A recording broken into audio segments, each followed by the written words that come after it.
What makes someone great in God's eyes? We're starting into the part of the Old Testament where we talk about heroes of the faith.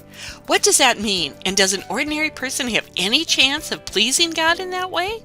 Hi, I'm Yvonne Pran from Bible 805, where you learn to know, trust, and apply the Bible. We'll answer these questions and much more in our lesson number 3 of Through the Bible, entitled Abraham, Hero of the Faith, How God Chooses and Crafts His People. Here's why it's so important to properly understand what it means to call someone a hero of the faith. In Genesis, with the life of Abraham, we have a big shift where God moves from working with all of humanity to a focus on one man who will become the founder of the Jewish nation. Ultimately, 3 major religions in our world today claim him as their founder: the Jewish, Christian, and Muslim religions. As such, he's held in great veneration by all, and in Christianity referred to as one of the first heroes of the faith. And though we do want to honor him, we also need to clarify that description of him, and here's why. In reality, there is only one true hero of the faith throughout the Bible, and it isn't any human. The only true hero of the faith in the Bible is our Triune God, Father, Son, and Holy Spirit. It is so important that we understand this so that our admiration and praise is in the right place, directed to our God and not inappropriately to any human. Also, the Bible tells us some rather reprehensible stories about how humans, even supposedly godly humans, act. And if we focus on them, we can wonder, why is this in the Bible and what is it all about? But what people do is not the main focus of the Bible. It's what God does. It is all God's grace that saves us and crafts the lives of biblical characters and ours into what He's planned for us. As Ephesians 2:8-10 tells us, God saved you by His grace when you believed, and you can't take credit for this. It is a gift from God. Salvation is not a reward for the good things we've done, so none of us can boast about it, for we are God's masterpiece. He's created us anew in Christ Jesus so we can do the good things He planned for us long ago. Romans 4 applies this whole idea to Abraham, where it says, if Abraham, by what he did for God, got God to approve him, he could certainly have taken credit for it. But the story we're given is a God story, not an Abraham story. What we read in scriptures is Abraham entered into what God was doing for him, and that was the turning point. He trusted God to set him right instead of trying to be right on his own. We call Abraham father not because he got God's attention by living like a saint, but because God made something out of Abraham when he was a nobody. Abraham was first named Father, and then became a father because he dared to trust God to do what only God could do: raise the dead to life, with a word make something out of nothing. When everything was hopeless, Abraham believed anyway, deciding to live not on the basis of what he saw he couldn't do, but on what God said he would do. Here's why I'm going into these verses and clarifying this now. It's important from the start to remember that all we are, all we've been given, all we are in the process of growing into as followers of Jesus is totally a gift of grace from God. It was for Abraham. It will be for every Bible character we read about, as it is for us. Grace means undeserved favor, but though we can't do anything for our salvation, we must remember God has expectations of us after our salvation.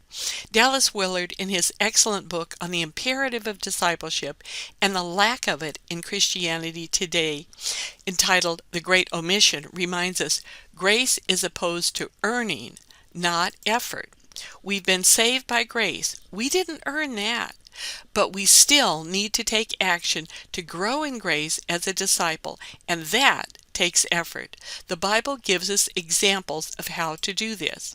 Look carefully for and be aware of this balance of grace and effort as we study the life of Abraham, and after we go over the facts of his life, I'll have some concluding applications on this whole idea. Understanding this balance of grace and effort and acting accordingly is incredibly important for your Christian growth. With that as background, let's start our study of Abraham. Now, Abraham's story did not take place in a galaxy far, far away. Our faith and the life of the father of our faith, Abraham, does not have a mythological foundation. It began in an identifiable place you can visit today, Ur of the Chaldees. Note, if you're listening to this on the podcast, please go to www.bible805.com for links to the videos where you can look at the maps and other archaeological images I'll be describing. But even though you can't see them, I think it will still make a lot of sense to you what I'm going to talk about. Now, the surrounding countries that are near Ur of the Chaldees, to kind of help you get a picture in your mind where they are, is Kuwait and Saudi Arabia are directly to the south of where Ur was located. Iran is to the east. Ur of the Chaldees is actually in the very southernmost tip of Iraq, and quite a ways distance to the west is Israel. Now, there are four main areas where our story takes place. These are also areas that are important in the rest of Genesis and actually in much of the Old Testament. We have number 1, Ur of the Chaldees. Then we have 2, Haran. This was the stopping place for Terah and Nahor. Number 3, Canaan, which is, of course, the promised land that will later become Israel. And finally, Egypt. Now, the reason I'm pointing all this out and focusing for a few minutes on the map is because we need to remember, I've talked about this before, but it's so important to remember that ours is the only religion with maps. The Book of Mormon doesn't have them. A lot of different religions are based on mythology and mythological places, but our Bible has maps of real places that you can visit today. Now, let's go into a little more on the archaeology of Ur. Many people have actually seen pictures of Abraham's birthplace, though they most likely didn't know what they were looking at. And these are the pictures of U.S. soldiers standing on the steps of a reconstructed ancient temple. This was during the Gulf Wars, that was literally built over a temple that was standing in Abraham's time. The steps and the form of the temple is built over the original temple itself. Though the pictures have been shown across the world, the early discoveries and excavations of Ur are one of the great archaeological stories, which I'll get into in just a minute. But that aside, what is fascinating to me is a totally different view I got, and I think that you will also, of what Abraham left behind when God called him from Ur to go to Canaan. My idea, and that of many others, is that Abraham left a Middle Eastern area and lifestyle that was very similar to the one he was going to, a sort of pastoral, wide open, living in tents kind of area. That's what Ur was like, and he just kind of moved to another one then because that's the way people lived back in those days. Oh, but that was so wrong, because reality is very different. A modern day equivalent would be like leaving the big city environment of Los Angeles to pitch a tent in the Mojave Desert. Archaeology, that I'll be sharing in a minute, shows us the reality of this. And to understand what that means, let me tell you about the fascinating discovery of Ur and about some of the things that were found in it.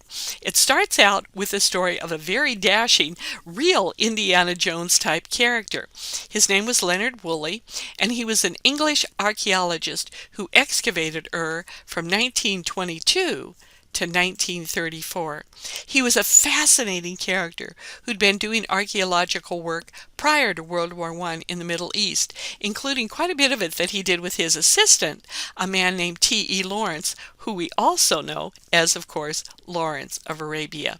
Now, the two of them worked for British intelligence during World War I, but a ship that Woolley was on was blown up, and he spent the remainder of the war in a POW camp. After the war, he returned to the Middle East, and in 1922 started work on Ur. Now, this was about the same time that the King Tut excavations were going on in Egypt, which is probably why we haven't heard as much about them, but they were equally as fascinating and really have much more to do with biblical history. Now, T.E. Lawrence wasn't the only interesting character involved with the excavation of Ur. This is just a little side note, but I found it interesting.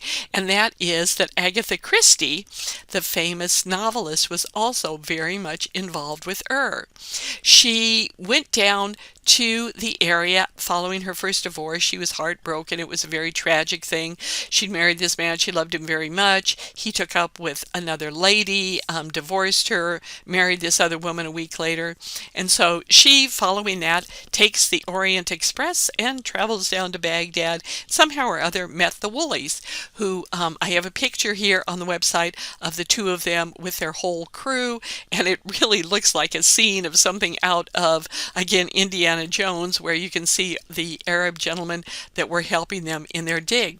Well, there's one other Englishman there, rather a dashing-looking young man, and his name was Max Mallowan. Now, Max actually was an archaeologist down there at the dig. He met Agatha Christie, fell madly in love with her, and was worried at first that she wouldn't like him because he was an archaeologist and it was such dirty work. But she quite loved his work and also fell in love with him. And after about 7 months, which some writers describe as a very whirlwind romance, they got married. Now, he was 13 years younger than she was, but she did share his love of archaeology and went on numerous digs with him, helped him organize his papers, and his work inspired a number of her novels, including Death on the Nile and some similar ones. And according to all accounts, they lived very happily together until her death at age 86. Now, back to Woolley and how National Geographic describes his excavation of Ur. Here's what it says, and I'm quoting here from National Geographic.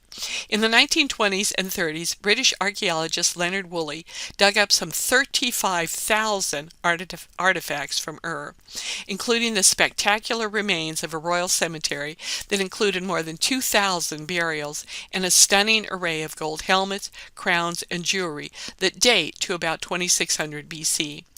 Although now situated on a flat and dry plain, Ur once was a bustling port on the Euphrates River, laced with canals and filled with merchant ships, warehouses, and weaving factories. A massive stepped pyramid, or ziggurat, rose above the city and still dominates the landscape today. Ur emerged as a settlement more than 6,000 years ago, but the real heyday came around 2000 BC, when Ur dominated southern Mesopotamia after the fall of the Akkadian Empire. The sprawling city was home to more than 60,000 people and included quarters for foreigners, as well as large factories producing wool clothes and carpets exported abroad. Traders from India and the Persian Gulf crowded the busy wharves, and caravans arrived regularly from what is now northern Iraq and Turkey.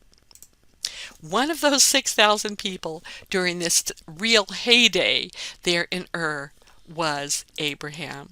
Now, for more about this city, we can see from an aerial photograph that was a very large city, quite spread out, but the temple structure absolutely dominated the entire skyline. And not only have archaeologists unearthed that, but many, many houses. And we have pictures of private homes that they excavated, and they're incredibly well built, and all these different rooms, and we can see what their lifestyle was really like. There's one that some writers have called the Street of Abraham. Now, we don't know if it was actually his street, but he would have seen it because it literally comes from the time that he lived there. Now, in addition to the homes, Woolley spent years excavating a large area of cemeteries, and it was in them that he found some of his more significant discoveries. One of them was something called the Standard of Ur. Now, it was a box with gold and lapis lazuli images on it depicting a very advanced civilization. On one side, we have images of peace with people eating and drinking and playing music and seemingly having a good time. And then on the other side, images of war, of warriors and battles and hunting animals and weaponry and all of this sort of thing. There were also very beautiful artifacts that they dug up from the tombs, a harp with a bull's head again in gold, and it's either onyx or lapis lazuli, and they seem to really like using animals and stuff like that in their sculptures. We have another one, it might be a goat, or it's kind of hard to tell what it is, but another statue of gold and a black stone. There's also numerous artifacts of life included, lots of everyday pottery, of course, and then some really interesting things of games. And we have one example of this beautiful board game and the little tokens on it, very similar to what we would imagine someone playing with today. Beautifully shaped gold and alabaster bowls and vessels, and instruments of war. We see examples of a golden helmet that is beautifully engraved, and some golden daggers. And then also one of the most famous things is a headdress of someone that they call Queen Puabi. And not only her headdress, which is beautiful and made out of hammered gold, but she has these big earrings that you could just envision seeing on a woman today. They're exactly the same style as what we wear today. And then another exhibit had a number of pieces of jewelry, chokers and necklaces and drop earrings and hairpins, again exactly like what we wear today. If there wasn't the label that these came out of a civilization almost 5,000 years ago, we'd think, oh, this you could have picked up at the flea market or whatever. And then also, too, one of my favorite little things, there's this beautiful little golden shell that the ladies use to hold their cosmetics in. And we can almost see very similar things that we do today. But not everything was beautiful. Woolley's journals describe the royal tombs also, and in the tombs, along with the king and queen, many other people were buried. Warriors, attendants, male and female, all richly dressed with gold and weapons, all presumably ready to serve their royalty in the afterlife. Animals were also hitched to carts, but what struck Woolley as so unusual is the orderly arrangement of the bodies of the people and the animals. It suggested to him that they simply walked into the caves and died where they stood. He surmised also that they were probably all poisoned because they held a little cup in each of their hands. Except some were found with their heads bashed in. Perhaps they were not willing to drink the poison, but most, it appeared, simply dropped where they stood after they took what was obviously a very fast-acting poison. There's a later artist's recreation of them, which is just fascinating to look at, where you can see this whole group of people and animals and items and all sorts of things there in the cave, the burial cave. Now, just a brief summary of the society of Ur. It was rich, sophisticated, and urban. Haran, the city that Abraham and his father went to after Ur, was very much like it. Also, it was a trade city. They had a polytheistic religion where this huge temple dominated the skyline of the city. It was a religion, and one based on fear and servitude, where you had duties and obligations. But there's little to really no record of any kind of a personal relationship with the deities. They did believe in an afterlife, but it was one of dust and darkness, not any hope or joy. This is what Abraham was called out of. Now, in addition to a new place, God called him into a new kind of relationship. As I was reading about the religion of Ur and the overwhelming sense of fear and dread into it, I remembered in James 2:23 that it tells us Abraham was called the friend of God. He is also referred to as God's friend in other places that talk about him. And I also remembered, in addition to what this says about Abraham, that Jesus, when he was about to leave his disciples in John 15:15 says, I no longer call you servants. Instead, I've called you friends. What an extraordinary privilege!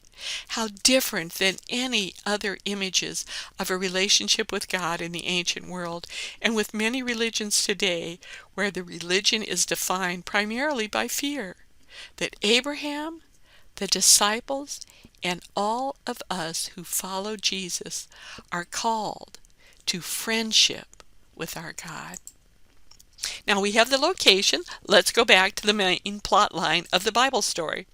We're introduced to Abraham's genealogy following the Tower of Babel in Genesis 11. Now, after God confuses the language of humanity and scatters the people, in verse 11 it transitions from the broad genealogy of many peoples into saying, this is the account of Shem.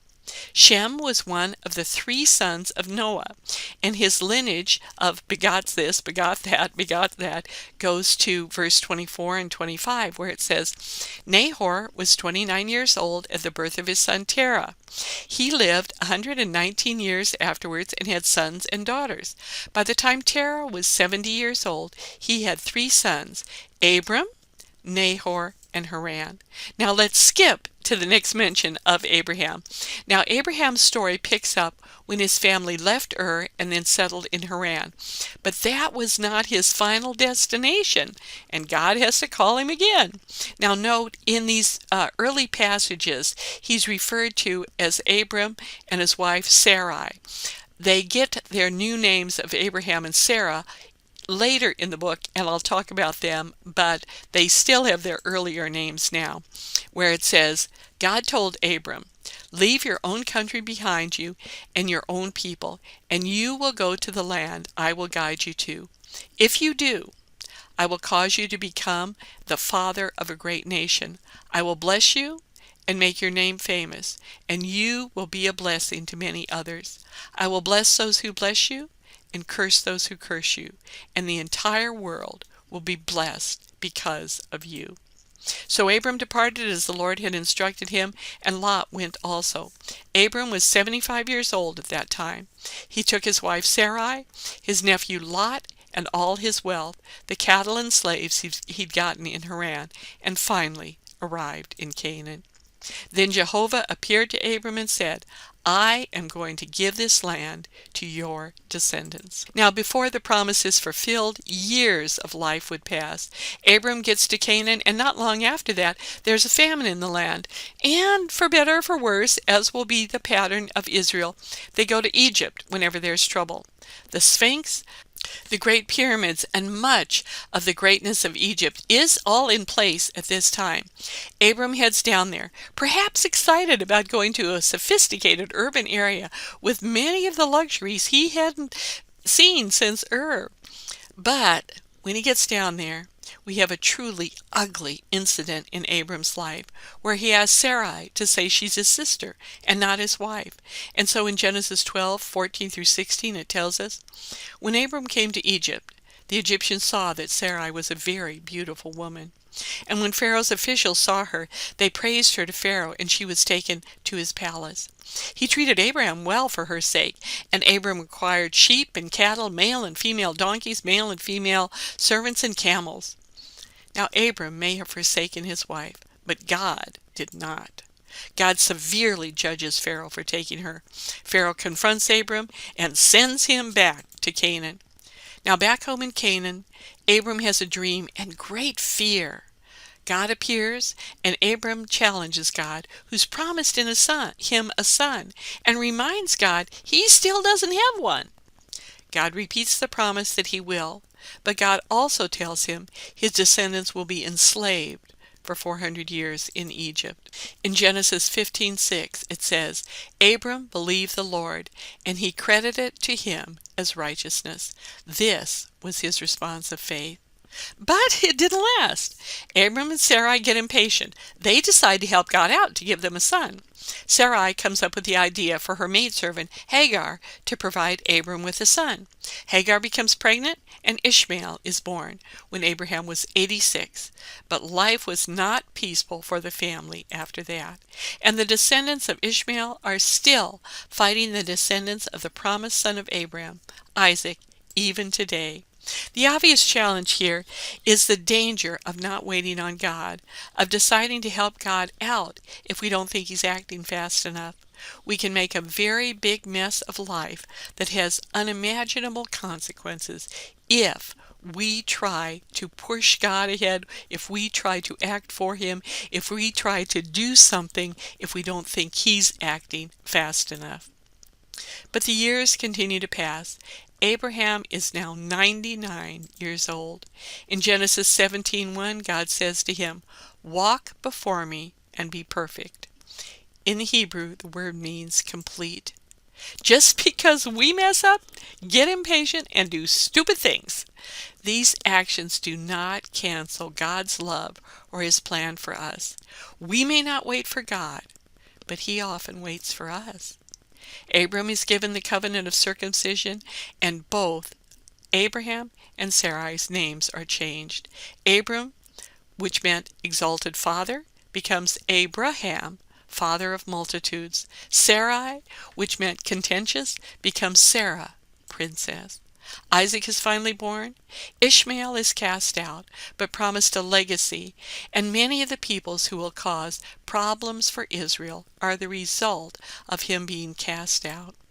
One might assume now is a time of peace and rest in life for Abraham, as we often assume for ourselves when we get to a certain age in life.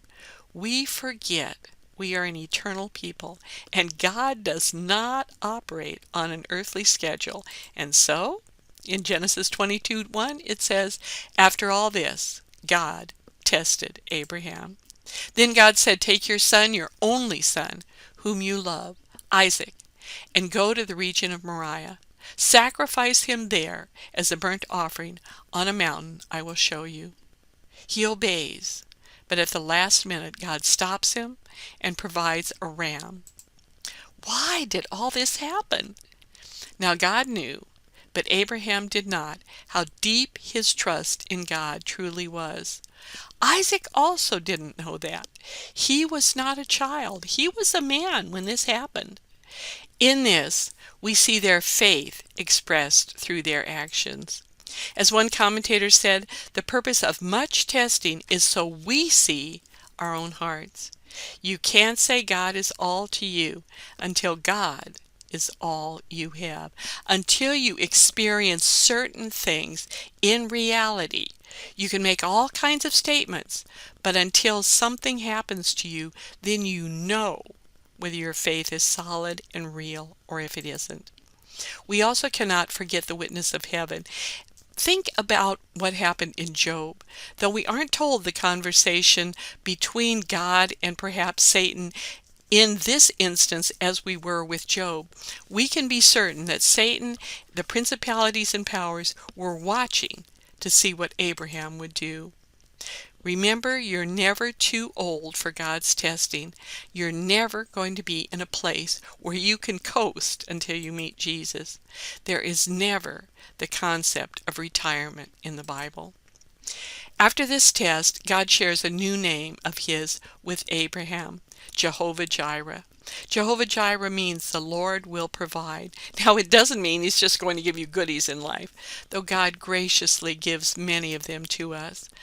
What it's talking about is that God first provided the ram as a substitute sacrifice for Isaac, but it is also a picture of the coming sacrifice of Jesus. Based on Abraham's actions, God again promises to bless him with many descendants, and not only him, but through your offspring all nations on earth will be blessed, because you have obeyed me. The ultimate fulfillment of that blessing will be with Abraham's offspring many years from now. And of course, we're talking about Jesus here. But Bible commentators have consistently said that this is an important principle for the entire Jewish race and for all of us, that we are always blessed by God, not just for ourselves, but to be a blessing to others. And that takes us back to the reason God saves us by His grace and why we go through what we go through in this life. Remember Ephesians 2:10, where it says, by grace you've been saved. And then it goes on to say, for we are God's handiwork. In the Greek, it's the word poema. We're God's poem. We are a creation He is writing, created in Christ Jesus to do good works which God prepared in advance for us to do. That is the to do, and to do, which was repeated twice, is the word peripateo, which means to walk around, to do it continuously. In other words, God is creating us as His poem, His handiwork, His masterpiece, that we should in our lives be continuously doing the good works He's given us to do. Now, C.S. Lewis puts it much better than I just did in his book, The Problem of Pain, where he says, quote, we are, not metaphorically, but in very truth, a divine work of art, something that God is making, and therefore something with which He will not be satisfied until it has a certain character. Here again, we come up against what I've called the intolerable compliment. Over a sketch made idly to amuse a child, an artist may not make much trouble. He may be content to let it go, even though it's not exactly as he meant it to be. But over the great picture of his life, the work which he loves, though in a different fashion, as intensely as a man loves a woman or a mother a child, he will take endless trouble, and would doubtless thereby give endless trouble to the picture if it were sentient. One can imagine a sentient picture, after being rubbed and scraped and recommenced for the 10th time, wishing it were only a thumbnail sketch whose making was over in a minute. In the same way, it is natural for us to wish that God had designed us for a less glorious and less arduous destiny. But then we are wishing not for more love, but for less. God's grace and His choosing has these implications to us. Sometimes God's calling may not seem like an honor. Many people have more problems as a Christian than before, as God makes you into the masterpiece He created you to be. That can be surprising, but don't be surprised. You may receive a calling you couldn't imagine, a task, a work you don't know how you will accomplish. The Christ-centered demands of everyday life and work, where we're commanded to be kind, to be just, to be humble, might seem excessive. To truly act like Jesus every part of every day, everywhere we go, because He does call us to 24/7 discipleship. There are many things in life you may be called to say no to, that those around you will tell you that you deserve, that you are the most important person around, demands that sound so true to today's world, but that you cannot listen to if Jesus is truly your Lord and you are His disciple. We are called to the Christian life based on grace, but we need to put effort into what we do after we are saved to cooperate with God's purposes in our salvation. God called Abraham out of Ur based totally on His grace, but it was a decision of Abraham's heart and mind to trust God when he was asked to sacrifice his son. Here is the commentary from the New Testament on what Abraham's life teaches us. It says in James 2:14-17, Dear friends, do you think you'll get anywhere in this Christian life if you learn all the right words but never do anything? Does merely talking about faith indicate that a person really has it? For instance, you come upon an old friend dressed in rags and half-starved and say, Good morning, friend. Be clothed in Christ. Be filled with the Holy Spirit. And walk off without providing so much as a coat or a cup of soup. Where does that get you? Isn't it obvious that God talk without God acts is outrageous nonsense?